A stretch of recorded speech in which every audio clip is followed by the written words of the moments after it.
السلام علیکم ناظرین، آج کا جو ٹاپک ہے نا وہ شاید پہلے ڈسکس ہو چکا ہے، لیکن کچھ لوگوں کو سمجھ نہیں آئی، اس لیے یا پتہ نہیں مجھے ڈسکس ہوا ہے یا نہیں ہوا، تو میں اس کو دوبارہ جو ہے نا وہ آپ لوگوں کی خدمت میں جو ہے نا وہ یہ عرض کرنا چاہتا ہوں تاکہ آپ کو اچھے طریقے سے سمجھ آ جائے کہ جو وراثت کے کیس ہیں، وراثت والے کیس جو ہیں وہ قبضے کے جو ٹرائیبیونل میں ہے اس میں ان کے لیے درخواست دی جا سکتی ہے یا نہیں دی جا سکتی۔ اچھا، اس کے لیے سب سے پہلے آپ کو سمجھنا پڑے گا کہ کیس کی نوعیت کیا ہے۔ وراثت کے کیس مختلف قسموں کے ہوتے ہیں۔ مثال کے طور پہ ایک بندہ فوت ہو جاتا ہے تو اس کے وارثان نے ابھی وراثت چڑھائی نہیں ہے، حالانکہ بہت زیادہ یعنی کہ اتھارٹیز بھی ہیں اور قانون بھی یہی کہتا ہے، شریعت بھی یہی کہتی ہے کہ جس وقت کوئی شخص فوت ہو گیا ہے تو اس کے جو اندراجات ہیں، انتقال ہونا یا اس کے دوسرے کوئی کسی اور محکمہ جات میں کوئی انتقال آتا ہے، وہ فارمیلٹیز ہیں۔ اس کے جو وارثان ہیں وہ اسی وقت مالک بن جاتے ہیں جس وقت کسی شخص کی ڈیتھ ہوتی ہے۔ یہ قانونی باتیں ہیں، لیکن یہ حقیقت میں ایسا نہیں ہوتا۔ حقیقت میں اسی وقت اگلا سٹیپ لیا جاتا ہے جب اس کی وراثت چڑھ جاتی ہے۔ تو اگر وراثت نہیں چڑھی، کوئی پٹواری نہیں چڑھا رہا یا تحصیلدار نہیں چڑھا رہا یا کوئی ایسا وارث جس نے قبضہ کیا ہوا ہے اور وہ وراثت چڑھا ہی نہیں رہا، وہ چڑھنے نہیں دے رہا، تو کیا آپ ٹرائیبیونل میں قبضہ ٹرائیبیونل میں جا سکتے ہیں؟ جی آپ بالکل نہیں جا سکتے، یہ اس کا جواب ہے۔ آپ نے پہلے کیا کرنا ہے کہ اس کی ملکیت ڈاکومنٹڈلی جو ہے نا اس کو کلیئر کرنی ہے۔ ڈاکومنٹلی کلیئر کرنے کا مطلب یہ ہے کہ آپ نے کورٹ میں جانا ہے، سول کورٹ سے آپ نے ڈیکلیریشن آف لیگل ہیئرز کی ڈگری لینی ہے۔ وہ جو شخص وراثت نہیں چڑھانے دے رہا اس کی مرضی، اس کی اجازت کے بغیر بھی آپ سول کورٹ سے، عدالت دیوانی سے لیگل ہیئرز یعنی کہ تقرری وارثان کی ڈگری لے سکتے ہیں، اور اس ڈگری کی بنیاد پر آپ نے تحصیلدار کو اپلیکیشن موو کرنی ہے اور اس کی وراثت چڑھانی ہے۔ اگر اس میں کوئی رکاوٹ آتی ہے تو آپ عدالت میں وہ جو آرڈر 21 رول 32 کے تحت جو ہے نا وہ آپ اپلیکیشن بھی موو کر سکتے ہیں اس پر عمل درآمد کروانے کی، اور عدالت جو ہے نا وہ آپ کی وراثت جو ہے نا چڑھا کے، جس وقت وراثت چڑھ جاتی ہے پھر وہ شخص جو ناجائز قابض بیٹھا ہوا ہے، جو وراثت چڑھنے نہیں دے رہا تھا، وہ شخص جو ہے نا وہ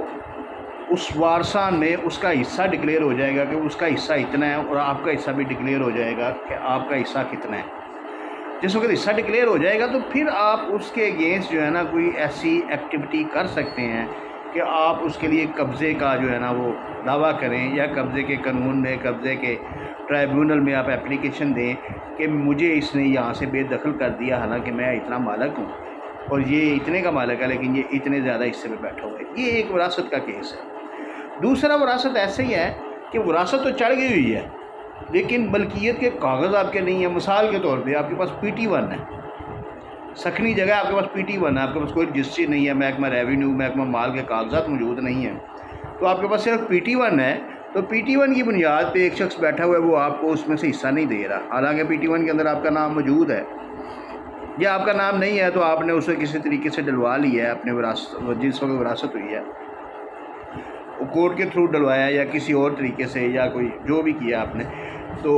PT1 کے اوپر آپ کے نام موجود ہے لیکن آپ کے پاس ملکیت کا کوئی پروف نہیں، تو آپ قبضے کے قانون میں آپ اپلیکیشن موو نہیں کر سکتے، آپ انلیگل ڈسپوزیسر نہیں ہیں۔ آپ کو پہلے سول کورٹ میں جا کے اپنا شیئر ڈکلیئر کروانا پڑے گا، کیونکہ PT1 کے اوپر وہ شیئر نہیں لکھے ہوتے، اور نہ PT1 جو ہے نا وہ کوئی مصدقہ ڈاکومنٹ ہے ملکیت کا۔ تو اسی طریقے سے اگر کوئی لال لکیر میں جگہ ہے تو اس میں بھی ایسے ہی ہوگا، اس میں بھی کوئی اسٹامپ وغیرہ ہوں گے، کوئی اور ایسا کوئی ڈاکومنٹ اتھینٹیکیٹڈ نہیں ہوگا۔ اس لیے ایسی پراپرٹیز کے بارے میں اگر کوئی وراثت کا میٹر ہے تو وہ آپ قبضے کے قانون میں نہیں جا سکتے، وہ آپ کو سول کورٹ میں ہی جانا پڑے گا۔ اس کے علاوہ وراثت کا ایک اور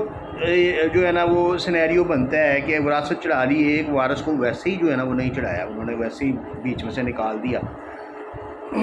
اس کے لیے بھی اس شخص کو پہلے سول کورٹ میں جا کے یا ریونیو کورٹس میں جا کے اس کو وراثت کی درستگی کروانی پڑے گی۔ اگر تو ریونیو ریکارڈ موجود ہے تو پھر تو ریونیو میں اپلیکیشن بھی دی جا سکتی ہے کہ میں بھی اس کا وارث تھا، مجھے انہوں نے اس میں نہیں ڈالا، لہذا مجھے ڈال کے تو دوبارہ وراثت اس کی جائے، تو وہ ایک پروسیجر ہے، اس کے مطابق جو ہے نا وہ وراثت چڑھ جائے گی۔ ہاں، ایک اور جو سب سے موسٹ امپورٹنٹ جو سینیریو ہے وہ یہ ہے کہ پرانے وقتوں میں جو وراثتیں ہوئی ہیں، جو تملیک یا جو ہبہ کے انتقالات ہوئے ہیں اور ان وراثتوں کو چیلنج کیا گیا، اس تملیک ہبہ انتقال کو چیلنج کیا گیا ہے، اس کے لیے جو ہے نا وہ کسی صورت بھی وہ شخص جو ہے نا وہ اس ٹریبیونل میں نہیں جا سکتا، بلکہ وہ پہلے اس کی تملیک یا ہبہ کو کینسلیشن کی ڈگری حاصل کرے گا اور اس کے بعد اس میں جائے گا۔ شکریہ۔